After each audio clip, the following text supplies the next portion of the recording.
ನಾನು ಏನೇ ವೀಡಿಯೋ ಮಾಡೋರು ನಿಮ್ಗೆ ಅಪ್ಡೇಟ್ಸ್ ಬಂದೇ ಬರುತ್ತೆ. ಎಲ್ಲ ನಿಮಗೋಸ್ಕರನೇ ಮಾಡ್ತಿರೋದು, ಬೇರೆ ಏನಕ್ಕೂ ಅಲ್ಲ. ಲಾಸ್ಟ್ ಕೆಲವೊಂದು ದಿನಗಳಲ್ಲಿ ನಾನು ಪಿ ಸಿ ಎಕ್ಸಾಮ್ ಬಗ್ಗೆ, ಎಕ್ಸಾಮ್ ಯಾವ ಥರ ಬರುತ್ತೆ, ಎಕ್ಸಾಮ್ ಟಿಪ್ಸ್ ಬಗ್ಗೆ ಐಡಿಯಾ ನಿಮ್ಗೊಂದು ವೀಡಿಯೋ ಮಾಡ್ಕೊಟ್ಟಿದ್ದೆ. ಇನ್ಸ್ಟಾಗ್ರಾಮ್ ರೀಲ್ಸಲ್ಲಿ ಹಾಕಿದ್ದೆ ಮತ್ತು ಯೂಟ್ಯೂಬಲ್ಲಿ ಶಾರ್ಟ್ಸಲ್ಲಿ ಹಾಕಿದ್ದೆ. ನೀವು ಅದನ್ನೆಲ್ಲ ನೋಡಿದ್ರಿ. ನೀವೆಲ್ಲರೂ ಎಕ್ಸಾಮ್ ಯಾವ ಥರ ಕ್ರ್ಯಾಕ್ ಮಾಡೋದು ಟಿಪ್ಸ್ ಕೊಡಿ ಅಂತ ತುಂಬ ಮೆಸೇಜ್ ಮಾಡಿದ್ದೀರಾ. ನಾನು ನಿಮಗೋಸ್ಕರನೇ ವೀಡಿಯೋ ಮಾಡ್ತಿರೋದು. ನಾನು ವೀಡಿಯೋ ಮಾಡೋಕ್ಕೆ ಟೈಮ್ ಇರಲಿಲ್ಲ. ನಾನು ಇವಾಗ ಕೂತ್ಕೊಂಡು A to Z ಯಾವ್ಯಾವ ಥರ ಬರುತ್ತೆ ಅಂತ ಒಂದು ಕ್ಲಾರಿಟಿ ತೊಗೊಂಡು ನಿಮ್ಗೊಂದು ವೀಡಿಯೋ ಮಾಡಿರ್ತೀನಿ. ಕರೆಕ್ಟಾಗಿ ನೋಡ್ಕೊಬಿಡಿ. ಬುಕ್ಕು ಪೆನ್ ಇವಾಗಲೇ ಇಟ್ಕೊಬಿಡಿ. ನಿಮ್ಗೆ ಏನೇ ಗೊತ್ತಿರೋ ವೀಡಿಯೋದಲ್ಲಿ ಗೊತ್ತನ್ನ ಸ್ಕಿಪ್ ಮಾಡೋಕ್ಕೋಗ್ಬಿಡಿ. ಅದರೊಳಗೆ ಗೊತ್ತಿಲ್ಲದಿರೋದನ್ನ ನಾನು ಹಾಕಿರ್ತೀನಿ. ಸ್ಟಾರ್ಟ್ ಮಾಡ್ತಾ ನಾನು ನಿಮಗೆ ಹೇಳ್ತಾ ಇದ್ದೀನಿ ನೋಡಿ. ಹೈಯೆಸ್ಟ್ ಪ್ರಯಾರಿಟಿಯಿಂದ ಲೋಯೆಸ್ಟ್ ಪ್ರಯಾರಿಟಿವರೆಗೂ ಸಬ್ಜೆಕ್ಟ್ಗಳನ್ನ ಹೇಳ್ಕೊಂಬರ್ತೀನಿ. ನೋಟ್ಬುಕ್ ಮತ್ತು ಪೆನ್ ತೊಗೊಂಡು ನೋಟ್ ಮಾಡ್ಕೊಬಿಡಿ. ಹೈಯೆಸ್ಟ್ ಪ್ರಯಾರಿಟಿಯಿಂದ ಮೊದಲನೇ ಸ್ಥಾನದಲ್ಲಿ ಇಂಡಿಯನ್ ಕಾನ್ಸ್ಟಿಟ್ಯೂಷನ್ ಅಂದರೆ ಭಾರತ ಸಂವಿಧಾನ ಇದೆ. ಎರಡನೇದು ಕರ್ನಾಟಕ ಸಾಮಾನ್ಯ ಜ್ಞಾನ ಅಂದರೆ ಕರ್ನಾಟಕ ಜನರಲ್ ನಾಲೆಜ್ ಇದೆ. ಮೂರನೇದು ಪ್ರಚಲಿತ ಘಟನೆಗಳು ಅಂದರೆ ಕರೆಂಟ್ ಅಫೇರ್ಸ್ ಇದೆ. ನಾಲ್ಕನೇದು ಮಾನಸಿಕ ಸಾಮರ್ಥ್ಯ ಅಂದರೆ ಮೆಂಟಲ್ ಎಬಿಲಿಟಿ. ಐದನೇದು ಸಂಖ್ಯಾತ್ಮಕ ಸಾಮರ್ಥ್ಯ ಅಂದರೆ ನ್ಯೂಮೆರಿಕಲ್ ಎಬಿಲಿಟಿ. ಆರನೇದು ಸಾಮಾನ್ಯ ವಿಜ್ಞಾನ ಅಂದರೆ ಜನರಲ್ ಸೈನ್ಸು. ಏಳನೇದು ಕರ್ನಾಟಕ ಭೂಗೋಳ ಇದೆ. 7ನೇ ಸ್ಥಾನದಲ್ಲಿ ಕರ್ನಾಟಕ ಭೂಗೋಳ ಇದೆ. ತಲೆಗೆ ಇಟ್ಸ್ಕೊಬಿಡಿ. ಭೂಗೋಳ ಅಂದರೆ ತುಂಬ ಇರುತ್ತೆ, ತಲೆಗೆ ಉಳ ಬಿಡೋದೇ ಭೂಗೋಳ. ಬಟ್ ಒಬ್ಬೊಬ್ರಿಗೆ ಈಸಿ ಇರುತ್ತೆ, ಅದರಲ್ಲಿ ಪಂಡ್ರಾಗಿರೋರಿಗೆ ಈಸಿನೇ ಇಲ್ಲ ಅಂತ ಹೇಳ್ತಿಲ್ಲ. ಕರ್ನಾಟಕ ಜಿಯೋಗ್ರಫಿ ಅದು. 8ನೇದು ಕರ್ನಾಟಕ ಇತಿಹಾಸ ಅಂದರೆ ಕರ್ನಾಟಕ ಹಿಸ್ಟ್ರಿ. 9ನೇದು ಬಂದು ಭಾರತೀಯ ಇತಿಹಾಸ, ಇಂಡಿಯನ್ ಹಿಸ್ಟ್ರಿ. ಯಾಕೆ ಭಾರತಕ್ಕಿಂತ ಕರ್ನಾಟಕಕ್ಕೆ ಯಾಕೆ ಜಾಸ್ತಿ ಪ್ರಯಾರಿಟಿ ಇದೆ ಅಂದರೆ, ನೀವು ಪೊಲೀಸ್ ಎಕ್ಸಾಮ್ ಬರೀತಿದ್ದೀರಾ, ಕರ್ನಾಟಕದ ಎಕ್ಸಾಮ್ ಬರೀತಿದ್ದೀರಾ, ಯಾವ ಸ್ಟೇಟ್ ಎಕ್ಸಾಮ್ ಬರೀತಿದ್ದೀರಾ ಆ ಸ್ಟೇಟ್ದೇ ಪ್ರಯಾರಿಟಿ ಜಾಸ್ತಿ ಇರುತ್ತೆ. ಅದನ್ನು ನಾನು ನಿಮ್ಗೆ ಹೇಳೋಕ್ಕೆ ಇಷ್ಟಪಡ್ತೀನಿ. 10ನೇದು ಬಂದು ಕನ್ನಡ ಇದೆ. 11ನೇದು ಬಂದು ಇಂಗ್ಲೀಷಲ್ಲಿ ಇದೆ.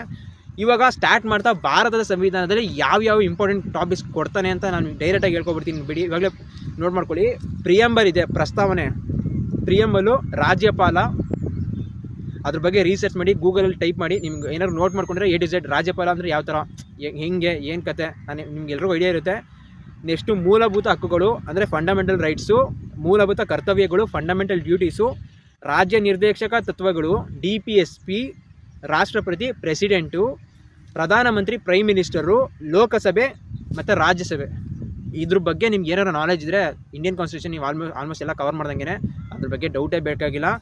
ನೆಕ್ಸ್ಟು ಬಂದು ಕರ್ನಾಟಕ GK 2ನೇ ಪ್ರಯಾರಿಟಿ. ಇದು 2ನೇ ವೆರಿ ಹೈಯೆಸ್ಟ್ ಪ್ರಯಾರಿಟಿ ಕೊಟ್ಟಿದ್ದಾರೆ.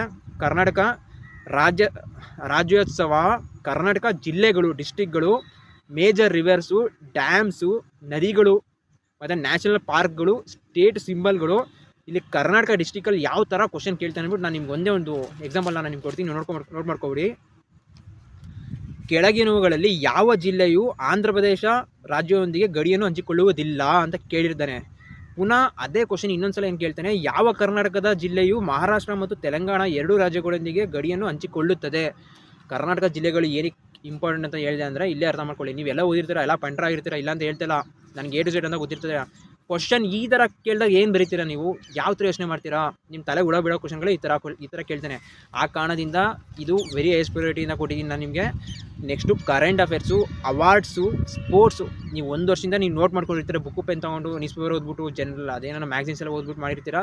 ಅದಕ್ಕೆ ಹೇಳ್ತಾ ಇದ್ದೀನಿ, ಕರೆಂಟ್ ಅಫೇರ್ಸಲ್ಲಿ ಮಿಸ್ ಆಗಂಗಿಲ್ಲ. ಹೊಡೆದ್ರೆ ಅಲ್ಲೇ ಹೊಡಿಬೇಕು ನೀವು. ನೆಕ್ಸ್ಟ್ ಗೌರ್ಮೆಂಟ್ ಸ್ಕೀಮ್ಗಳು, ಗೃಹಲಕ್ಷ್ಮಿ, ಯುವ ನಿಧಿ, ಅದು ಇದು ಬಂತಲ್ಲ, ಗೃಹ ಜ್ಯೋತಿ, ಅದ್ರ ಬಗ್ಗೆ ಕೇಳೋದು ನಂಗೆ ಯಾಕೋ ಡೌಟ್ ಇದೆ. ಬಟ್ ಯಾಕಂದರೆ ಎಲ್ಲರಿಗೂ ನಾಲೆಜ್ ಇರುತ್ತೆ. ಬಟ್ ನಿಮ್ಗೆ ಗೊತ್ತಿರುತ್ತೆ, ಮಾಡ್ತೀರಾ. ನೆಕ್ಸ್ಟ್ ಇಂಪಾರ್ಟೆಂಟ್ ಅಪಾಯಿಂಟ್ಮೆಂಟ್ಸ್ಗಳು, ಯಾರ್ಯಾರು ಏನೇನು ಅಪಾಯಿಂಟ್ಮೆಂಟ್ ಆಗಿದೆ, ಅಪಾಯಿಂಟ್ಸ್ ಆಗಿದೆ ಕೆಲಸದಲ್ಲಿ, ಏನು ಈ ರಾಜ್ಯದಲ್ಲಿ ಜಿಲ್ಲೆಗಳಿಗೆ, ಮಂಗಳೂರಿಂದ ಬೆಂಗಳೂರು, ಚಾಮರಾಜನಗರದಿಂದ ಬೀದರು. ಥಿಂಕ್ ಮಾಡಿ. ನೆಕ್ಸ್ಟ್ ಬಂದು ಕರೆಂಟ್ ಅಫೇರ್ಸ್ ಆಲ್ರೆಡಿ ಹೇಳಿದೆ. ಮೆಂಟಲ್ ಎಬಿಲಿಟಿ ಬಂದು ನಾನು ಅದನ್ನು ಮೊದಲಿಂದ ಹೇಳ್ಕೊಂಬರ್ತಾ ಇರೋದು ಅಷ್ಟೇ. ಮೆಂಟಲ್ ಎಬಿಲಿಟಿ ಸ್ಕೋರಿಂಗ್ ಸಬ್ಜೆಕ್ಟ್ ಆಗಿದೆ, ಎಲ್ಲರಿಗೂ ಸ್ಕೋರಿಂಗ್ ಸಬ್ಜೆಕ್ಟೇ ಅದು. ಯಾಕಂದರೆ ಅವ್ನು ಏನೇ ಮಾಡಿದ್ರು ಅದರಲ್ಲಿ ಏನು ಟ್ವಿಸ್ಟ್ ಮಾಡೋಕ್ಕಾಗಲ್ಲ, ಟರ್ನ್ ಮಾಡೋಕ್ಕಾಗಲ್ಲ. ಟ್ವಿಸ್ಟ್ ಮಾಡಿದ್ರೆ ಬ್ಯಾಂಕಿಂಗ್ ಎಕ್ಸಾಮ್ಸ್ ಲೆವೆಲ್ ಆಗೋಗ್ಬಿಡುತ್ತೆ, ಇಲ್ಲ UPSC ಲೆವೆಲ್ ಆಗೋಗುತ್ತೆ. ಅದಕ್ಕೋಸ್ಕರ ಅವನು ಸಿಂಪಲ್ ಆಗಿರೋದು ಕೊಡಲೇಬೇಕು. ಸಿಂಪಲ್ ಆಗಿರೋದ್ರೆ ತುಂಬ ಸಿಂಪಲ್ ಕೊಡಲ್ಲ, ಅವನು ಸ್ವಲ್ಪ 10th ಲೆವೆಲಿಂದ PU ಲೆವೆಲ್ ಮಾಡಿರ್ತಾನೆ. ಆ ಕಾರಣದಿಂದ ನಂಬರ್ ಸೀರೀಸು, ಸಂಖ್ಯೆ ಸರಣಿ, ಆಲ್ಫಾಬೆಟ್ ಸೀರೀಸು, ಅಕ್ಷರ ಸರಣಿ, coding, decoding, blood relation, direction test, ಇದು ತುಂಬ ಅಂದರೆ ತುಂಬ ಈಸಿ ಇರುತ್ತೆ. ಚಿಕ್ಕ ಮಕ್ಕಳು ಕೂಡ ಮಾಡ್ತಾರೆ. ಇದನ್ನಂತೂ ನೀವು ಬಿಟ್ಬಿಟ್ರೆ ಎಕ್ಸಾಮಲ್ಲಿ ನಿಮ್ಮಂಥ ದಡ್ರು ಯಾರು ಇರಲ್ಲ. ಇದಕ್ಕೆ ನೀವು ಮೊದಲಿಂದನೂ ಪ್ರಯಾರಿಟಿ ಕೊಟ್ಟಿದ್ರೆ ಇಲ್ಲಿ ನಿಮ್ಮ ಮಾರ್ಕ್ಸ್ ನಿಮ್ಗೆ ಆಲ್ಮೋಸ್ಟ್ 10 ಮಾರ್ಕ್ಸು 15 ಮಾರ್ಕ್ಸು ಎಷ್ಟೋ ಇರುತ್ತೆ. ನನಗೆ ಅದು ನಿಮ್ಗೆ ಬಂತು ಅಂತ ಇಟ್ಕೊಬಿಡಿ. ನೆಕ್ಸ್ಟು ಮೆಂಟಲ್ ಎಬಿಲಿಟಿ ಆಯಿತು. ನ್ಯೂಮೆರಿಕಲ್ ಎಬಿಲಿಟಿ ಬಗ್ಗೆ ಹೇಳ್ತೀನಿ. Percentage, ratio, average, profit and loss, simple interest, time and work, time and distance. ಇದು ಇನ್ನೂ ತುಂಬ ಸಿಂಪಲ್ ಆಗಿರುತ್ತೆ. 1 ಲೈನ್ 2 ಲೈನ್ ಕ್ವಶನ್ಸ್ ಇರುತ್ತೆ ಅಷ್ಟೇ. ಇದನ್ನು ಕ್ಲಾರಿಟಿ ಸಿಕ್ಬಿಡ್ತು ಅಂದರೆ ನಿಮಗೆ ಇಲ್ಲಿ ಅವ್ನು ಏನೇ ಟ್ವಿಸ್ಟ್ ಮಾಡೋಕ್ಕಾಗಲ್ಲ. ನೀವು ಇಲ್ಲಿ ಮಾರ್ಕ್ಸ್ ತೊಗೋಬೋದು. ಈಸಿ ಮಾರ್ಕ್ಸ್ ತೊಗೊಳ್ಳೋದು ಮೆಂಟಲ್ ಎಬಿಲಿಟಿ ಮತ್ತು ನ್ಯೂಮೆರಿಕಲ್ ಎಬಿಲಿಟಿ ಮಾತ್ರ ನಿಮ್ಮ ಕೈಲಾಗೋದು. ಇದನ್ನು ಏನಾರು ಬಿಟ್ಟರೆ ನಾನು ಹೇಳ್ತೀನಲ್ಲ, ನಿಮ್ಮ ಹತ್ರ ದೊಡ್ಡ ಯಾರು ಇರಲ್ಲ.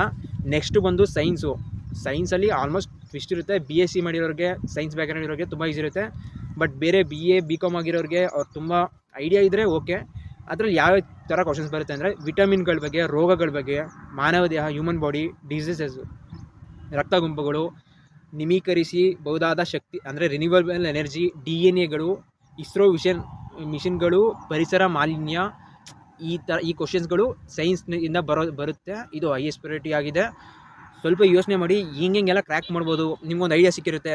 ಯಾಕಂದರೆ 1 ವರ್ಷ 2 ವರ್ಷದಿಂದ ಓದಿರ್ತೀರ, ಸಿವಿಲ್ ಎಕ್ಸಾಮ್ ತೊಗೊಳ್ಳೇಬೇಕಂತ ಮಾಡಿರ್ತೀರ. ನಿಮ್ಗೊಂದು ನಾಲೆಜ್ ಇದೆ ಅಂತ ಅಂದ್ಕೊಂಡಿದ್ದೀನಿ. ನೀವು ಆಗುತ್ತೆ ಇದೆಲ್ಲ. ನಾನಿವಾಗ ನಿಮಗೆ ಇಂಪಾರ್ಟೆಂಟ್ ಟಾಪಿಕ್ಸು ಯಾವ್ಯಾವುದು ಎಲ್ಲೆಲ್ಲಿಂದ ಕವರ್ ಮಾಡಿದ್ದೀನಿ. ಆದರೆ ಒಂದು ಮಾತ್ರ ಕಡೆಗಣಿಸ್ಬೇಡಿ, ಕರ್ನಾಟಕದಲ್ಲಿ ಆಲ್ಮೋಸ್ಟ್ ಸಿವಿಲ್ ಎಕ್ಸಾಮ್ ಬರೀತಿರೋರಿಗೆ ಕನ್ನಡದ ಬಗ್ಗೆನೇ ಕ್ವಶನ್ಸ್ಗಳು 90 ಕ್ವಶನ್ಸ್ಗಳು ಕರ್ನಾಟಕದ ಇರ್ತದೆ. ನೀವು ಎಂಟೈರ್ ಇಂಡಿಯಾ, ಅದೊಂದೇ ನಾನು ನಿಮ್ಗೆ ಪ್ಲಸ್ ಪಾಯಿಂಟ್ ಆಗಿ ಹೇಳೋಕ್ಕೆ ಇಷ್ಟಪಡ್ತೀನಿ. ಎಂಟೈರ್ ಇಂಡಿಯಾ ಬಗ್ಗೆ ಒಂದು ಕ್ವಶನ್ಸ್ ಕೇಳೋದು ತುಂಬ ರೇರ್ ಆಗುತ್ತೆ. ನಿಮ್ಗೆ ಫಸ್ಟ್ ಕರ್ನಾಟಕ ನಾಲೆಜ್ ಇದ್ದರೆ ಮಾತ್ರ ನಿಮ್ಗೆ ಕರ್ನಾಟಕದಲ್ಲಿ ಕೆಲಸ ಸಿಗುತ್ತೆ. ಅದಕ್ಕೋಸ್ಕರನೇ ಕರ್ನಾಟಕ ಇತಿಹಾಸ ಟಾಪ್ ಪ್ರಯಾರಿಟಿ ಕೊಟ್ಟಿರ್ತೀನಿ ನಾನು. ಅದಾದಮೇಲೆ ಇಂಡಿಯನ್ ಹಿಸ್ಟ್ರಿಗೆ ಬರ್ತೀನಿ. ನೀವೇನಾದ್ರು UPSC ಲೆವೆಲ್ ಬರೀತಿದ್ರಾ ಅಂತ ಅಂದರೆ ಕೇಳ್ತಾನೆ. ಅಕಸ್ಮಾತ್ ನೀವು KS ಪೇಪರಲ್ಲೂ ನೋಡಿ, ಅವ್ನು ಡೀಪಾಗಿ ನ್ಯೂಸ್ ಪೇಪರ್ ಓದಿರೋರು ಮಾತ್ರ ಕ್ವಶನ್ಸ್ಗಳು ಎಕ್ಸಾಮ್ ಕ್ಲಿಯರ್ ಮಾಡ್ಬೋದು. ಆ ಥರ ಮಾಡ್ತಾನೆ. ಒಬ್ಬ ಆಫೀಸರ್ಗೆ ತಗೊಳ್ಳೋ ಅರ್ಹತೆ ಇದ್ದವ್ನು ಮಾತ್ರ ಕೆಲಸ ಸಿಗಬೇಕು. ಆ ಥರ KS ಪೇಪರ್ನ ರೆಡಿ ಮಾಡಿಟ್ಟಿರ್ತಾನೆ ನಾನು. ಅದನ್ನು ನೀವು ಮರೆಯೋಕ್ಕೆ ಹೋಗ್ಬಿಡಿ. ಆ ಥರ ಮಾಡ್ತಾನೆ. ಇವಾಗ ನೀವು ಸಿವಿಲ್ ಎಕ್ಸಾಮ್ ಬರೀತಿದ್ರೆ ನಿಮ್ಗೊಂದು ಅರ್ಹತೆ ಇದೆಯಾ, ಇವ್ನ ಕೆಲಸ ಸಿಗ್ಬೋದಾ, ನೀವು ಎಕ್ಸಾಮ್ ಆ ಲೆವೆಲ್ ಥಿಂಕ್ ಮಾಡಿರ್ತಾನೆ. ಬರೀ ಬುಕ್ಕಿಂದ ನೀವು ಓದ್ಬಿಟ್ಟು ಎಕ್ಸಾಮ್ ಬರೀತೀವಿ ಅಂದರೆ ನೀವು ದಡ್ರೆ. ನೀವು ರಿಸರ್ಚ್ ಮಾಡಬೇಕು. ಗೂಗಲ್ ಇದೆ, ಜೆಮಿನಿ ಇದೆ, ChatGPT ಇದೆ. ಈಗ ಆಲ್ರೆಡಿ ಟೆಕ್ನಾಲಜಿ ತುಂಬ ಡೆವಲಪ್ ಆಗಿದೆ. ಅದನ್ನು ಯೂಸ್ ಮಾಡ್ಕೊಂಡು ನೀವೇ ಕ್ವಶನ್ಗಳನ್ನ ಪ್ರಿಡಿಕ್ಟ್ ಮಾಡಬೇಕು ಅಂತ ಹೇಳ್ತಾ, ನನ್ನ ವೀಡಿಯೋ ನಿಮ್ಗೆ ತುಂಬ ಹೆಲ್ಪ್ಫುಲ್ ಆಗಿ ಮಾಡಿಕೊಟ್ಟಿದ್ದೀನಿ. ನೆಕ್ಸ್ಟು ಯಾವ ಥರ ವೀಡಿಯೋ ಮಾಡ್ತೀನಿ ಅಂದರೆ, KA ಪೇಪರ್ ಯಾವ ಲೆವೆಲ್ ಕೊಡ್ತಾನೆ, ಕ್ವಶನ್ ಪೇಪರ್ ಯಾವ ಥರ ಕೊಡ್ಬೋದು, ಹೆಂಗೆ ಸಾಲ್ವ್ ಮಾಡ್ಬೋದು, ಅದೇ ಥರ ನಿಮ್ಗೆ ಟ್ರೈ ಮಾಡಿ ನಿಮಗೆ ತಂದುಕೊಡ್ತೀನಿ. ನನ್ನ ಪೇಜ್ನ ಮಿಸ್ ಮಾಡ್ದಂಗೆ ಸಬ್ಸ್ಕ್ರೈಬ್ ಮಾಡ್ಕೊಳ್ಳಿ. ನಿಮ್ಮ ಫ್ರೆಂಡ್ಸ್ಗೆ, ನಿಮ್ಮ ಸ್ಟಡಿ ಗ್ರೂಪ್ಗೆಲ್ಲ ವೀಡಿಯೋನ ಶೇರ್ ಮಾಡಿ. ಎಲ್ಲರಿಗೂ ಹೆಲ್ಪ್ಫುಲ್ ಆಗಲಿ, ಎಲ್ಲ ಚೆನ್ನಾಗಿ ಬರೀಲಿ ಎಕ್ಸಾಮ್ನ ಅಂತ ಹೇಳೋಕ್ಕೆ ಇಷ್ಟಪಡ್ತೀನಿ. ಇನ್ಸ್ಟಾಗ್ರಾಮ್ನ ನನ್ನ ಪೇಜ್ನ ಕೂಡ ಫಾಲೋ ಮಾಡಿ. ತುಂಬ ವಿಷಯಗಳನ್ನ ನಿಮಗೆ ತಂದುಕೊಡ್ತೀನಿ.